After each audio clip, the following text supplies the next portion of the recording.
Hey, what's up, traders? What's up, tycoons? Super excited for today's video. We have the latest installment in the free trading course that I'm putting together for 2023. I'm trying to make it in chronological order to really take you from A to Z on where you want to begin as a beginner in trading and learning technical analysis to the end and the more complex areas. Okay, so we've started off with bearish and bullish candlestick patterns. Then we got into support and resistance. Now we're going to go into supply and demand zones, which is one of my really favorite strategies. Okay, supply and demand trading is really efficient, and it's a little more efficient than just using naked support and resistance levels, as those limit you to one specific level, and oftentimes you can see things move above those levels or move below those levels and really confuse you. So we'll hop straight into it. Make sure to smash the like button, subscribe to the channel if you're new, and definitely check out the free trading course playlist that I have put together. So what are supply and demand zones? Supply and demand zones are a popular analysis technique used in day trading or swing trading. The zones are the periods of sideways price action that come before explosive price moves and are typically marked out using a rectangle tool in stocks, forex, or CFD trading platforms. A supply zone forms before a downtrend and a demand zone forms before an uptrend. Now, this strategy works with forex, with the stock market, with cryptocurrency, whatever you want to trade, right? Even if it's the bond market, you can use supply and demand to really help yourself out and give yourself an edge. Now, what is a supply zone, right? It's the candlesticks or bars that mark the origin of a strong downtrend. That is called the supply zone or the distribution zone. What is a demand zone? The candlesticks or bars that mark the origin of a strong uptrend are called the demand zone or the accumulation zone. So you can see that here in our little graph visual right here. We have a supply zone. This is the origin of our supply zone. And then we come over here and we retest this area. And ultimately the price pushes back lower, where we retest it again and we push back down lower. We have a demand zone right here. This is the origin of our demand zone. We come back down, retest, we push up higher, come back down, retest, and we push up higher yet again. Now, the key thing to remember is that these are areas of imbalances, right? So you want to trade in areas of imbalances. And what it is there's an imbalance of sell orders here causing this overhead supply, and there's an imbalance of demand orders here causing the lower hand, demand push. Okay. So think of it as buy and sell orders, and that's what you're seeing in here. So right in here, you're seeing a bunch of sell orders. Right in here, you're seeing a bunch of buy orders. Now, whether they're limit orders or market orders, is another story. But oftentimes, there's a limited supply of orders in these ranges, and the more times you test these zones, the weaker they get as those orders get filled. So just keep that in mind. There's two different types of supply and demand patterns, but first it's important to understand that there can be several periods of accumulation during an uptrend and several periods of distribution during downtrends. This means that just like in classic technical analysis price patterns, there are supply and demand reversal patterns and supply and demand continuation patterns. So the first one we'll look at is going to be supply and demand reversal patterns. You have the drop base rally. This is a bullish reversal pattern. You see we drop, we base, we form this demand zone, we rally, retest it, and then continue higher. And you also have the rally base drop. This is a bearish reversal pattern. So we rally, we base out here, form an overhead supply zone, we drop, retest our supply zone, and continue heading down lower. There's also continuation patterns. You have the rally base rally. This is a bullish continuation pattern. We rallied here, we base out, form an area of demand, we rally back up, push back into our demand, and then ultimately go higher. As well as the drop base rally. This is a bearish continuation pattern where you drop, you base out, okay, you form this little supply zone here, you drop down, retest it, and then push down lower. So how do you mark supply and demand zones?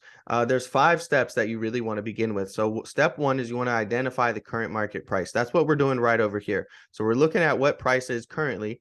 Step 2 is we want to look left on the chart. So now we've identified where we're at currently. We look left on the chart. Step 3 is we're going to look for big green or red candles. So step 3, we're starting to see we have some big green candles over here. And 4 is going to be find the origin of these big candles. So we see that this is where the origin of these big candles really started, right here.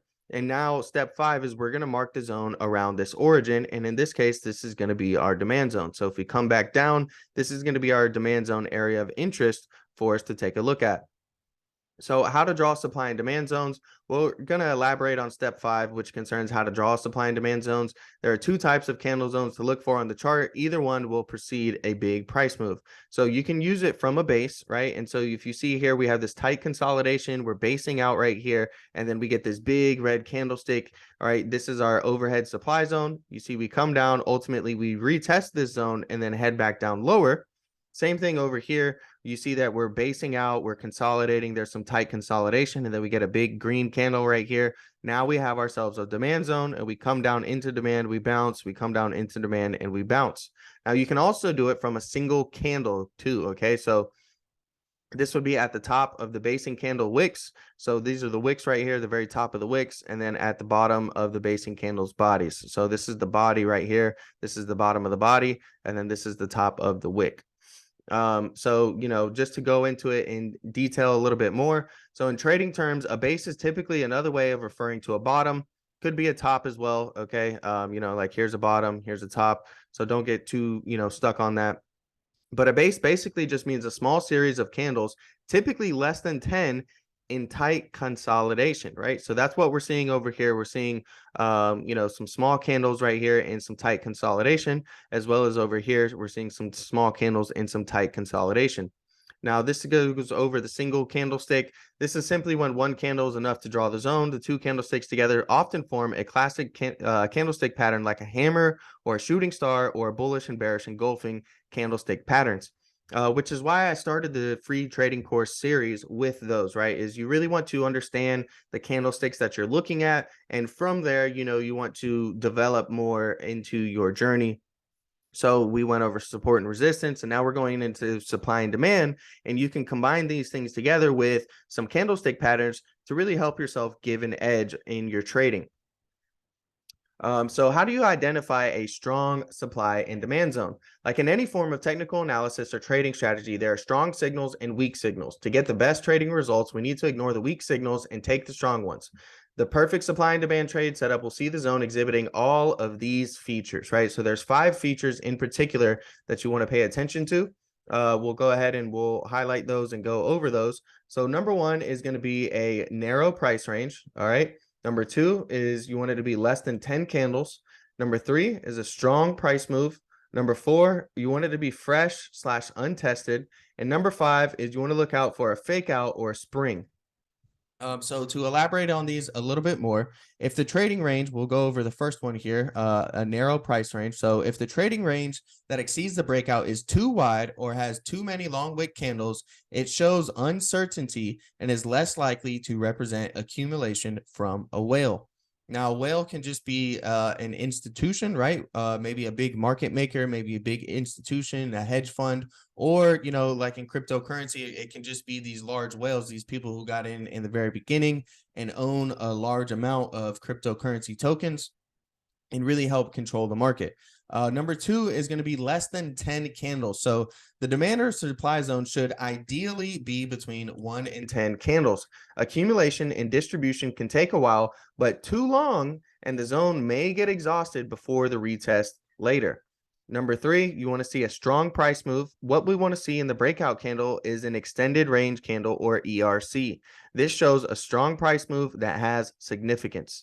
Number 4, again, you want it to be fresh and untested. The best zones are when price has not revisited it since the breakout. Just like support and resistance, the more time supply and demand zones are tested, the more likely they are to fail. And I kind of explained that a little bit earlier in the beginning. Number 5 is going to be you want to look for a fake out or spring. This is when price temporarily breaks out in the opposite direction, but then quickly reverses. This is a sign of big players stop hunting to find extra liquidity for their accumulation or distribution. Now, I really like this concept. This is a really important concept to really grasp, is the whole stop hunting or liquidity hunting. Market makers need to be able to make the move that they want to do. And so if you have these supply and demand zones and they know that people have stop losses below their demand zone or stop losses above their supply zone, what they're going to do is they need the liquidity, right? They need the actual orders to be able to fill. So what they'll do is they'll trigger your stop losses, right? So once your position gets closed, those whales or those big institutions, they're the ones that are buying the order from you, right? And they're the ones that you're essentially closing the position to. And they needed that liquidity, so they stop hunted and they triggered a bunch of people's stop losses. And then now they have the gained liquidity that they needed ultimately to put it in the direction that they were looking for the whole time. So that's going to be it for our presentation. All right, what we're going to do is we're going to hop over to Trading View now, and we're going to go and show you guys how you can use this strategy on higher time frames, such as a weekly or a daily chart, and you can use those time frames for swing trading. All right, and then you can actually zoom down to smaller time frames and also use it for day trading and scalping as well. So we'll hop into that right now. So now we've moved over to TradingView, okay, and we're looking at DXY. This is the US dollar. Again, you can use this for forex, you can use this for crypto or stocks, but for the sake of this video, we're just simply going to go over Dixie, DXY, and you want to come here and click on the rectangle tool. So we're going to bring out our rectangle tool right here. What we're going to do is we're going to look, we're starting here at the recent price action. We're going to come over here to the left now and look for a possible demand zone. All right, so we see that we have some tight consolidation right here. So what we're going to do is we're going to put a demand zone right in through here. And we're going to drag this over all the way to the right. And then we want to look for an overhead supply zone as well. And we can see we have one right over here, right? We're starting with the recent price action. We come over here. And what we're going to do is we're going to mark the bottom of this candle to the top of the wicks. Okay, so that's basically going to be our supply zone right here. All right, and we'll change this color to red just to help us visualize that this is our supply order area where there's a selling imbalance. Now, if we drag the screen left over here, what we can see is that we ended up respecting these levels very, very well, these different supply and demand zones that we have. So, breaking down price action right now, we can see that, we had this overhead supply zone. We pushed down, we established an area of demand. All right. And you're not entering here, right? This is you interpreting the data from the recent price action. So what do you see is we come up and we retest this prior supply zone. So if you wanted to short the US dollar on entry in this area, you could do so, right? And then you could have a stop loss outside of your supply and demand zones. Now, remember what we talked about with liquidity hunting, right? So you have to be cautious. Sometimes, the price may move up to here ultimately just to reverse and ultimately come back down to your demand zone. But yeah, so as you can see, we have our supply zone from over here. We came back and we retested it. Now, this is the weekly time frame. Remember, I said, you can use the weekly and the daily for swing trading. If you take a look, this is May, all right? And then the move ultimately happens down here all the way up in December, right? So this would have been a long swing trade, but it would have been an effective one. Now, we established a demand zone over here. And what do you see? We test our demand zone. All right, we push up a little bit and then we retest our demand zone again. And what do you notice? We start to form a double bottom, right? So we have a chart pattern now, a double bottom here, and that's a bullish chart pattern. So, we have our demand zone that we're testing. We get a double bottom. That's kind of two indicators saying that we could possibly have some bullish activity. And then sure enough, we do rise and look at where we come back up into. We come back into our supply zone here. Ultimately, and break through this supply zone and end up pushing higher. Now, we tested the supply zone a couple times. The more times you test a level of resistance or supply or demand, the weaker it gets. So that's something to keep in mind always. All right. Now, what we're going to do next is zoom in down to the 1 hour chart. We're going to use the 1 hour chart for some possible day trading activity. Okay. Okay, so we've zoomed down to a smaller time frame. All right, we're now looking at the 1 hour. We're going to go back to our rectangle tool right here, and we're going to click on this, and we're going to start left over here, and we want to look for our supply and demand zones, right? So first thing I'm going to do is I'm going to come over here and I'm going to mark an overhead supply zone at the bottom of this candle up here to the wick. Okay, so this is now going to be our overhead supply zone. All right, we're going to put this here, and then we'll go ahead and make a demand zone. So if you take a look over here to the left, you can see that we really had this tight consolidation in this box, in this period right in through here off of Dixie. And you look left and you see, we also did the same thing over here. So what I'm going to do is I'm going to draw this demand zone right in through here. All right, and we'll drag this all the way over. and we'll turn this to green so that we know this is our demand zone. And we'll take a look at how the future price action ended up playing out. We'll drag these lines over real quick so that everybody can see our supply and demand zones. And now we're on the 1 hour chart, and we're getting some good price action and some good movements here, right? So we established the demand zone. We can see that we've tested this demand zone, right? We came over here, tested it, and look what happens. We wick down below, right? So this is liquidity hunting. So we're seeing this sharp move to the downside that quickly reversed back up here into the overhead supply zone that we ended up forming. We come down, we retest this supply zone, and then we head back down here. Okay, and then we test our demand zone, we push back up into supply, and then ultimately we come back down to test our demand zone again. Now, there on the smaller time frames is really where you're going to see the whole concept of liquidity hunting, right? So we're going to drag these over some more just so you can really understand and visualize what really goes on and what these market makers love to do. So take a look here. We have two examples of liquidity hunting, of stop hunting. So, if you've been using this demand zone that we established to trade up higher into our supply zone, you see people bought in here. And then what happens is they get this push to the downside, ultimately before reversing and having a quick, look how quick, right? This thing shot straight up, right? Over here, it's much more choppy. It's a much more choppy move to the upside versus this. They, stop hunted everybody out and if you look, this is 103.8. So really it's like a 0.3, 0.4, of a move, right? So, like 40 cents on the US dollar is all it took to trigger all of these stop losses, gain that liquidity that they need to really push higher. And look what happens on the upside too. The same thing happens on the upside. The top of this is right around 104.60, and we end up coming up here to about 104.90, 104.80. So they do it again, right? They stop hunting everybody out by about 20 or 30 cents. And what do you see? The big move to the downside afterwards, right? So, really good visualization right here of how supply and demand zones work.